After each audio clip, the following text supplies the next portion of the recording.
My parents called my boss and framed me for stealing money.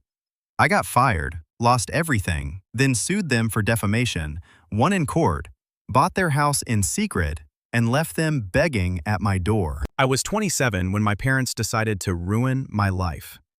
I wish I could say it came out of nowhere, like some insane twist in an otherwise normal family story. But that would be a lie. The signs had always been there. People do not just wake up one morning and decide to sabotage their own child's future, unless something has been broken inside that family for a very long time. My name is Bradley, and I grew up in a house where success was not something to be celebrated. It was something to be resented, especially if it belonged to someone else, especially if it belonged to me. My father, Mark, was the kind of man who measured manhood by how loudly he could shout someone down in an argument. He had been a high school football star who never made it past his hometown, and instead of admitting that life had moved on without him, he wore his disappointment like a badge of honor. He acted as if the world had cheated him out of something he was owed, my mother. Karen, and yes, unfortunately that was actually her name, played the loyal wife role to the point of absurdity. She treated my father's word like gospel, even when he was spewing nonsense.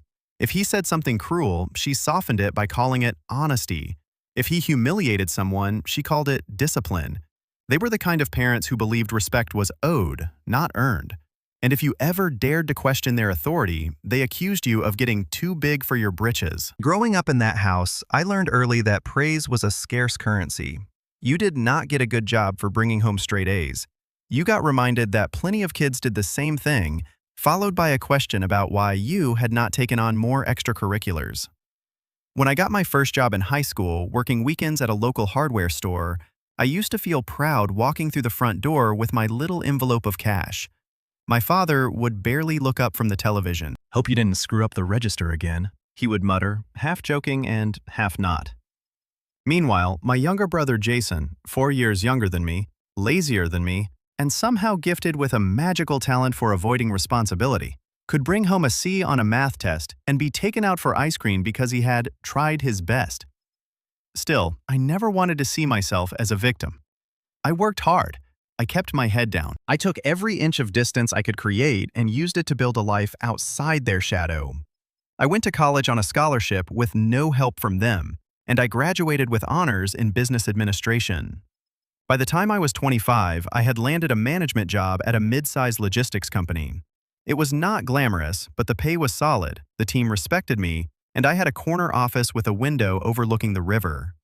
I even got to fly out for conferences a few times a year. For the first time in my life, I felt like I was building something of my own, something my parents could not touch.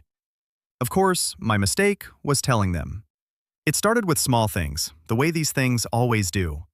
My mother would call me and make snide little comments like, "Must be nice to sit in an office all day while real people do the hard work." Then she would ask whether I was dating anyone, or whether the women up there were too high maintenance for me now. My father scoffed at everything I told him. When I mentioned that I had received a small bonus for leading a new project, he said, "You should be giving that to us. We raised you after all." It was like every success I had was an insult to them, a reminder that I had left them behind. But the real turning point came when Jason, the golden child, crashed his car into a pole while driving under the influence. My parents did not punish him. They did not even seem angry. They were only upset that insurance would not cover the full damage, so they called me. "Bradley," my mother said sweetly, "your brother is in a tough spot. You know, he is still trying to find his footing, and we just thought, since you were doing so well, maybe you could spot him a few $1,000s to help him get another car." "No," I said flatly. "I am not paying for his screw-up." There was a long pause, then my father got on the phone. "You think you are better than us now, huh? Sitting up there in your glass tower. You would not have any of that without us." I could have hung up. I probably should have, but I did not.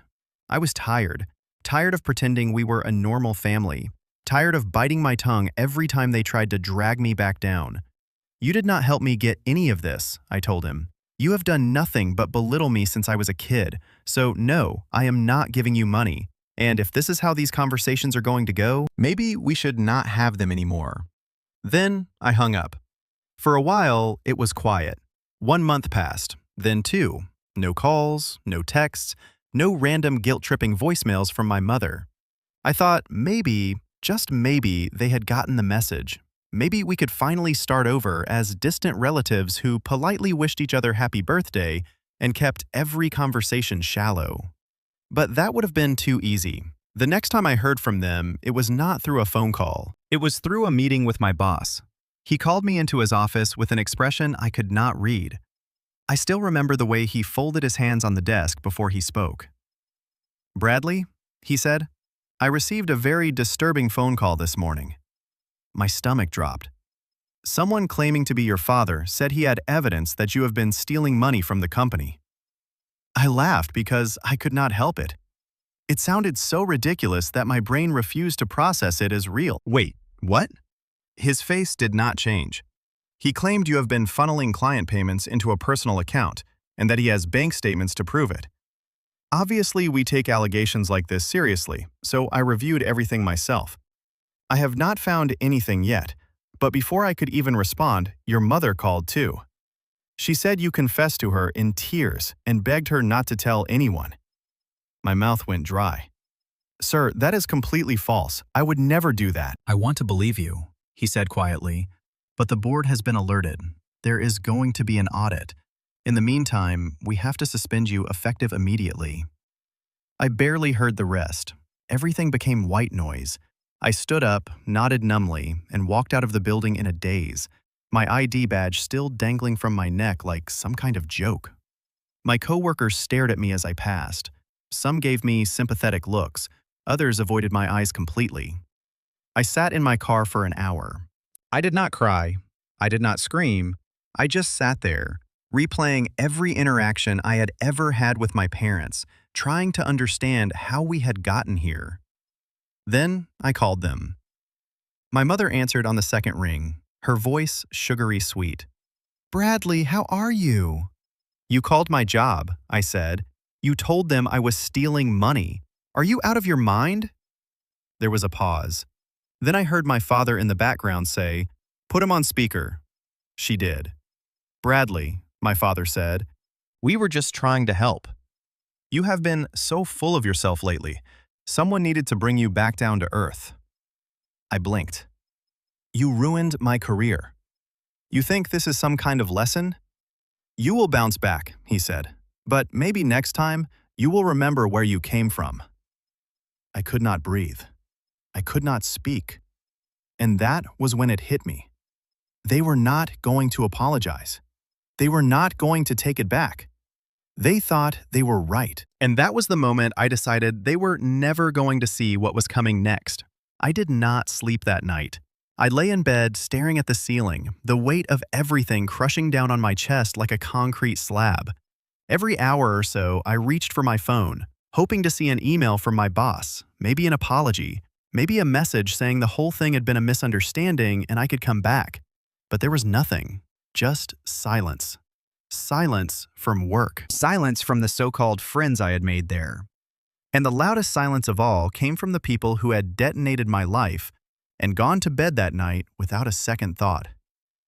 For the first week, I kept hoping it would blow over. I told myself HR would realize the accusations were baseless. I told myself anyone would take my side. But the truth was, when someone accuses you of something serious, especially when that accusation comes from your own parents, it sticks. My work email was locked. My company card was frozen. The few colleagues I texted gave me dry responses or ghosted me altogether. I could feel the walls closing in. That weekend, I got a call from Jason. I stared at his name flashing across the screen for a good 10 seconds before answering. We had not spoken since I refused to pay for his DUI wreck. He was the golden boy, the favorite, the one who could burn the house down and somehow still be handed a trophy. "Brad," he said, casual as ever. "Man, you okay? Mom told me you were having a rough week." "A rough week?" I asked flatly. Like I caught the flu or something. "You mean the part where they lied to my boss and got me suspended?" He whistled. "Yeah, that was messed up, but they were just trying to help." I almost laughed. Help. "Look, man," he said, shifting into that familiar fake empathy he always used when he wanted something. Dad said you have been acting like you are better than everyone. I am not saying they were right, but you have been kind of distant. You do not come home anymore. You do not call unless they call first. I think they just felt like you were slipping away. I was slipping away. I snapped because every time I come around, it turns into a guilt trip or a lecture. I am not going to keep subjecting myself to that just because they are family.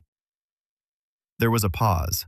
Then, Jason, still soft-spoken, said something that made my skin crawl. If you had just given them what they were asking for, this probably would not have happened. I did not even respond. I just hung up. And that was when I realized this was not only about the phone call. This was about control. This was about a family so threatened by my independence that they had to destroy it to feel powerful again. I was not their son. I was their success story. And if I stopped playing along, they would rather see me ruined than proud.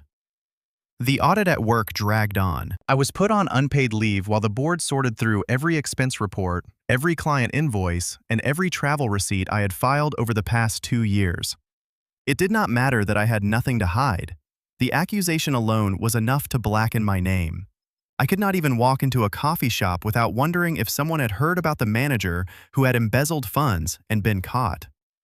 My landlord was sympathetic for the first month, but by the second, I was dipping into savings just to keep the lights on. By the third, I was selling my PS5, my spare monitor, and even the expensive watch I had received as a promotion gift. I was hemorrhaging money. I applied for jobs, dozens of them, but references were impossible. The HR department at my old job would not give recruiters a clear answer. They only said I was under review and not currently employed. In the business world, that is code for do not touch this guy. By month 4, I was driving Uber at night just to cover groceries, and then came the wedding invitation. Not mine, Jason's. It arrived in the mail like a slap across the face. A glossy card with golden trim, all frills and fake smiles. You are cordially invited to the union of Jason Miller and Danielle Roberts. The envelope had a handwritten note from my mother. We hope you will come. It would mean a lot to the family. I stared at it for 10 minutes before dropping it into the trash. The irony was almost poetic. Jason, who still lived at home, who had never held a job for more than 6 months, who blamed everyone else whenever things went wrong, was moving forward. He was getting married. He was being celebrated. And I was the pariah, the black sheep, the accused. But the part that truly broke me came 3 days later when I got a voicemail from my mother. Bradley, she said, her voice syrupy sweet. We were thinking it might be best if you did not come to the wedding. Just to keep the peace. You understand, right? Jason's boss will be there, and we do not want any awkwardness. I did not throw my phone even though I wanted to. I sat there in the dark with my hands shaking, listening to that message over and over again. We do not want any awkwardness. As if I was the one causing problems. As if I was radioactive. I had been uninvited from my own brother's wedding because I was inconvenient to look at. That was the moment something snapped inside me. This was not just emotional neglect anymore. This was character assassination. A slow and calculated unraveling of my life by the people who were supposed to love me. And still, I did not retaliate. Not yet. Instead, I started documenting everything. Every text, every voicemail, every bank statement. I gathered proof of my clean work history, emails from clients praising my leadership, and performance reviews from the company. I submitted an official written statement to HR, complete with timelines and attached files. I wrote out what had happened in cold surgical detail, who called, what was said, when it happened. I knew it would not erase the stain, but I had to fight it, even if no one ever read it. But even then, they were not done. I found out from an old coworker that my parents had come in person to my former office building.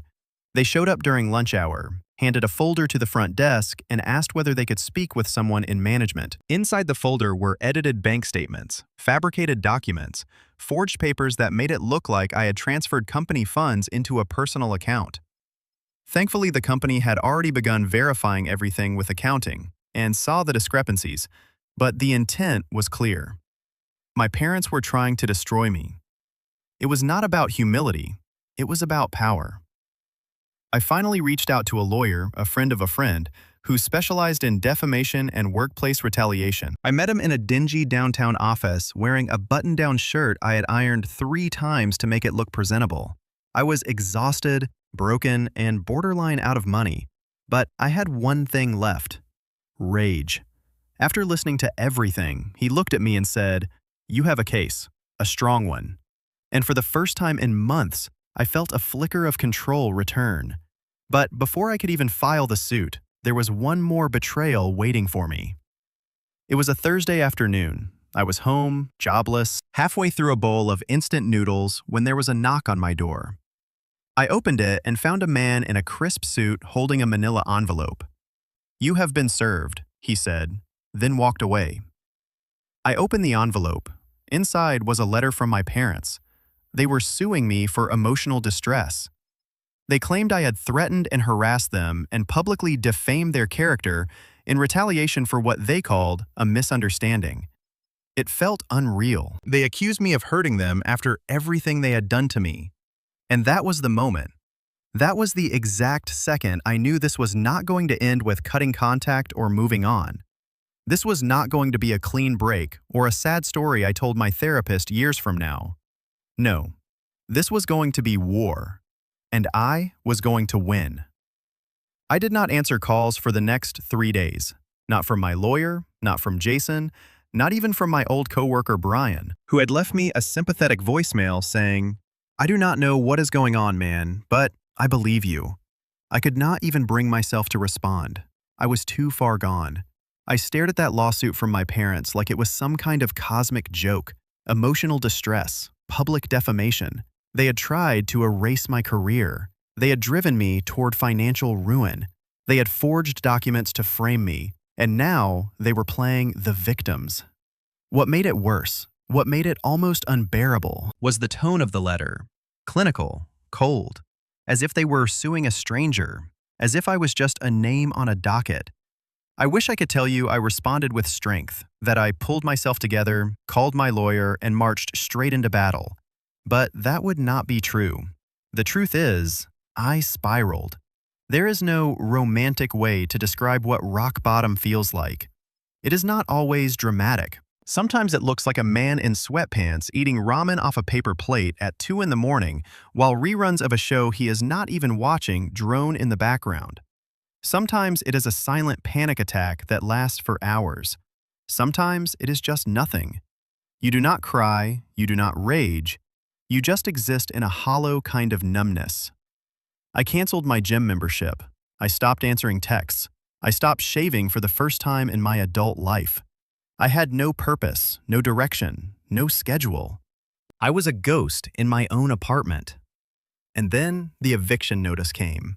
I was behind on rent by 2 months. My savings were gone. Uber income barely covered groceries. I had exactly 13 days to vacate. That night, I sat on the floor with my back against the refrigerator, holding the eviction letter in one hand and my phone in the other. I almost called them. Almost.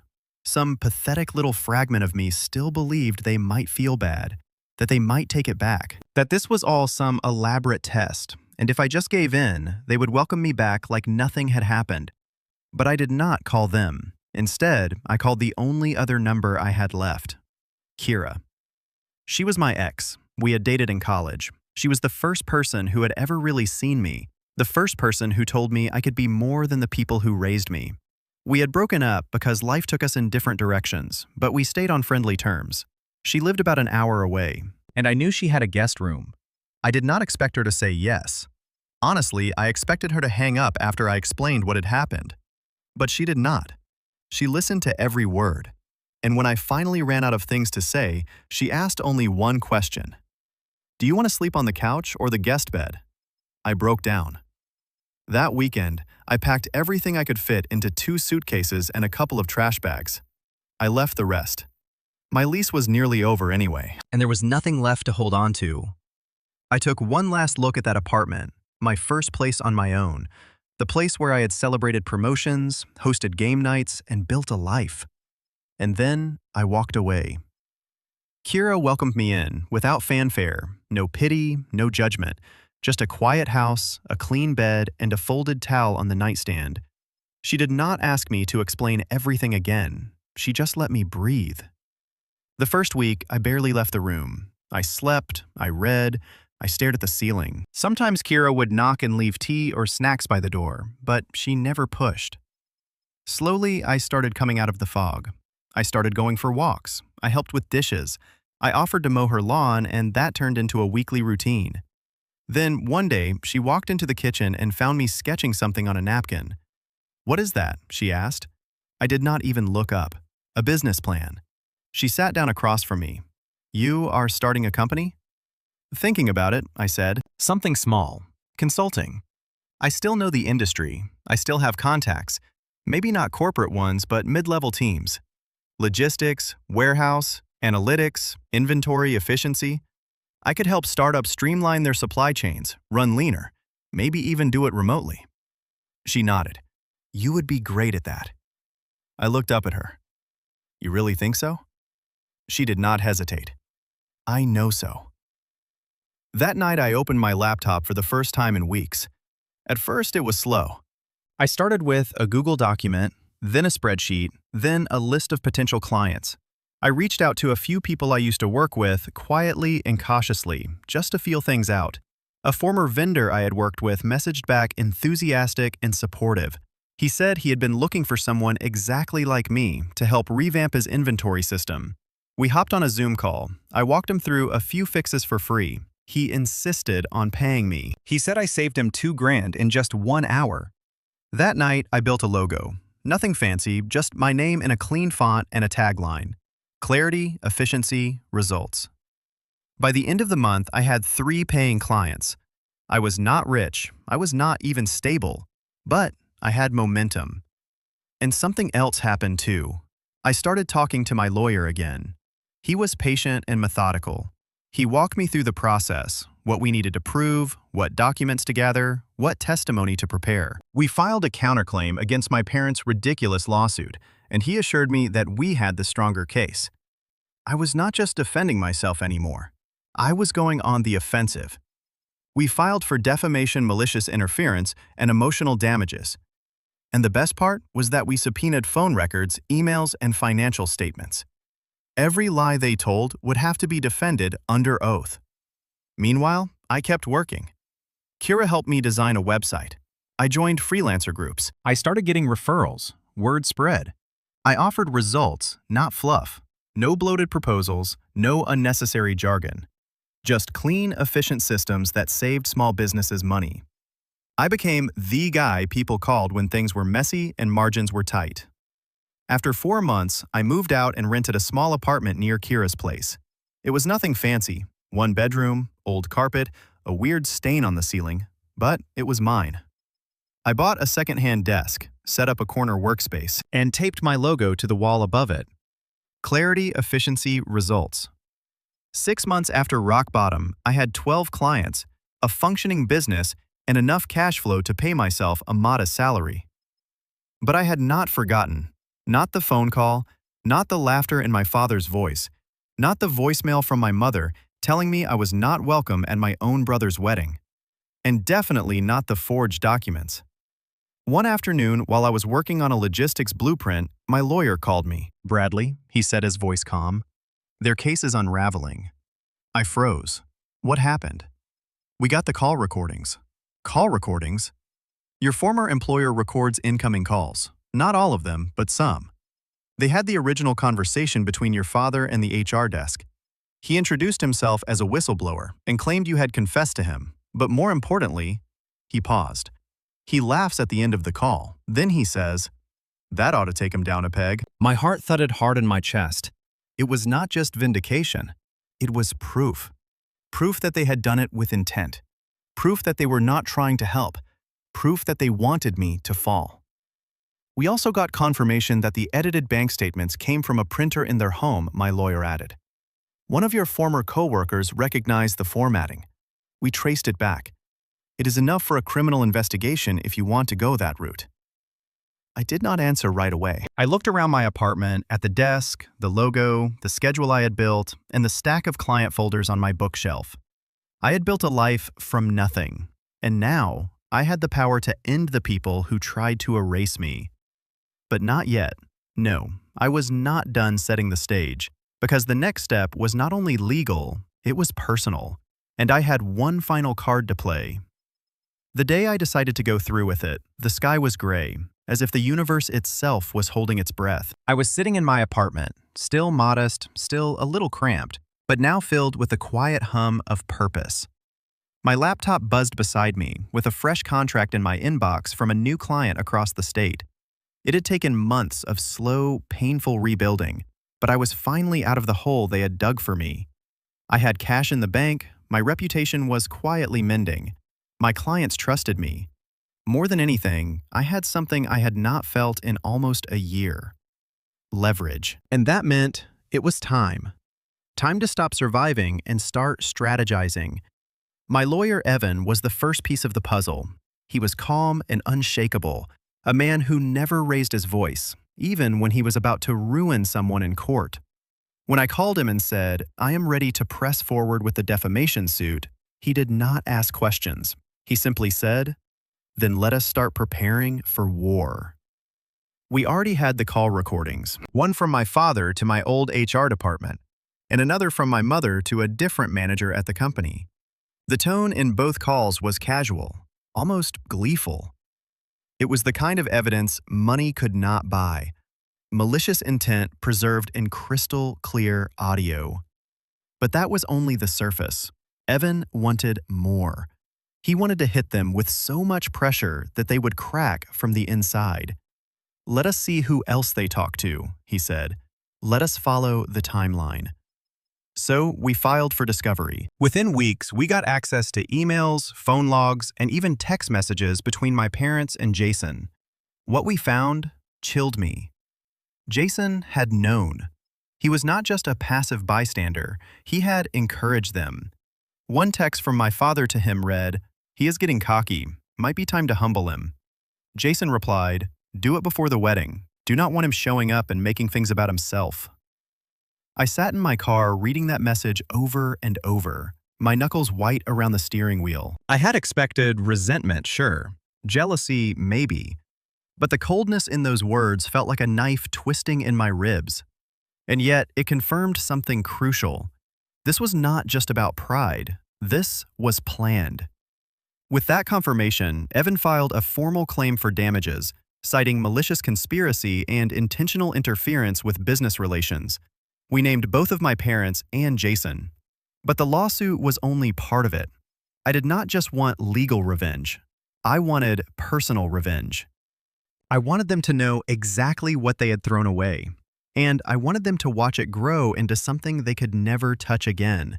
So I started laying the real groundwork. The first step was visibility. Until then, I had kept my business quiet, intentionally low profile to avoid attracting attention. But now I wanted everyone to see it. I hired a designer to overhaul my website. Clean, professional, sharp. I paid for branding consultations, updated all my social media profiles, and launched a weekly blog on supply chain innovations that quickly gained traction in a couple of niche circles. Then I reached out to a podcast host I had met years earlier at a logistics conference. We had shared a drink, exchanged business cards, and I still had his number. When I called, he remembered me instantly. "Bradley Miller from the Atlantic Freight Summit. You were the panelist on real-time inventory tracking, right?" "That is me," I said, smiling. "I have been working on some independent projects. I wondered if you would be open to a guest interview." "Absolutely," he said. "Name the day." 2 weeks later, the podcast dropped. It was called The Supply Chain Solution, and it had a modest but loyal following. My episode was titled From Collapse to Comeback: How One Consultant Rebuilt After Corporate Fallout. I did not name names. I did not air dirty laundry, but I told the truth. I talked about false allegations, about being sabotaged by people I trusted, about rebuilding from scratch and helping others do the same. I framed it as resilient strategy and leadership under pressure. But the people who knew the story, my family would hear every word as a dagger. And it worked, because 1 week later, Jason texted me, "Did you seriously go on a podcast and talk about us?" I stared at the message, then typed back one sentence. "Did you seriously try to ruin my life before your wedding?" He did not reply. Good. Let the silence sink in. But I was not finished. By then, the wedding had come and gone. Jason and Danielle had gotten married at some vineyard upstate. I was not invited, of course, but I did not need to be. One of Danielle's cousins followed me on Instagram and posted a photo dump that included my parents laughing with their arms around Jason as if they had not torn their other son's life apart months earlier. In that moment, I realized something strange. They still believed they had won. They believed I would stay broken. They believed the lawsuit was just noise. They believed I was still the black sheep, knocking on their door, waiting for scraps of approval. So I gave them a taste of what they feared most: indifference. I stopped acknowledging them. No texts, no emails, no engagement with their social media. They reached out once. My mother sent a brittle, passive-aggressive message saying she hoped we could move past all this unpleasantness. I did not respond. Instead, I posted a LinkedIn update with a smiling photo of myself in my new office space. Yes, I had just leased a small suite downtown to meet with clients. The post read, "Grateful to have turned the darkest chapter of my life into the launchpad for something I never thought I would have: freedom. Thanks to everyone who supported me during the rebuild. More to come." It got 19,000 views, including one from my father. Do not ask me how I knew. I just knew. Someone told him. Someone showed him. That is the thing about people like him. They always keep tabs on what they hate. Meanwhile, Evan had set our court date. I was not just suing for defamation anymore. We had added damages from lost wages, reputational harm, emotional trauma, and punitive action for the forged financial documents. My old company, realizing the liability they had created, offered me a quiet settlement. It was not huge, but it was enough to acknowledge wrongdoing and enough to fund the next stage of my business growth. And with that growth came more power. I hired a part-time assistant. I spoke at a logistics summit. I was invited to consult for a mid-sized freight company that offered me double what I used to make in my old job. And still, I stayed quiet because I wanted them to wonder what was coming. I wanted them to feel the weight of not knowing. Then finally came the opportunity I had been waiting for. A friend of mine named Trevor reached out. He was a partner at a real estate agency, and his team was helping a client sell a house. It was large, old, and located in a familiar part of town. He sent me the address. It was my parents' house. They were selling downsizing, apparently. Whether it was because of legal cost stress or financial strain, I did not know, but they were quietly putting it on the market. Trevor added one more thing. They are not listing it publicly yet. Seller's request. But if you are interested, I can get you in early. I stared at the address for a long time. I thought about the front porch where I had been scolded as a teenager. The living room where they had laughed at my college plans. The kitchen where I had once tried to show them my first paycheck, only to be told I was still just a boy. And slowly, I smiled, because now I was the one knocking. The day I walked through the front door of my parents' house again, it was empty. No family photos on the walls, no coats hanging by the entrance, no fake plants on the windowsills, just dust and echoes and the lingering smell of stale coffee. It had been almost a decade since I had stood in that living room, but I remembered everything. Every chipped corner of furniture, every creaky floorboard, every place where I had once felt like a visitor in my own home. Trevor met me by the fireplace with a clipboard in his hand. "It is under market value," he said quietly. "They are desperate to sell fast." I raised an eyebrow. Why? Rumors of mounting debt, lawsuit pressure. I think your name might have spooked them. I gave a small, dry laugh. Good.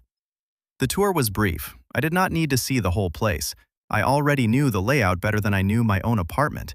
This was not about falling in love with a property. This was about symbolism. It was about walking through the place that used to control me and knowing that this time, I held all the cards. I bought it that week.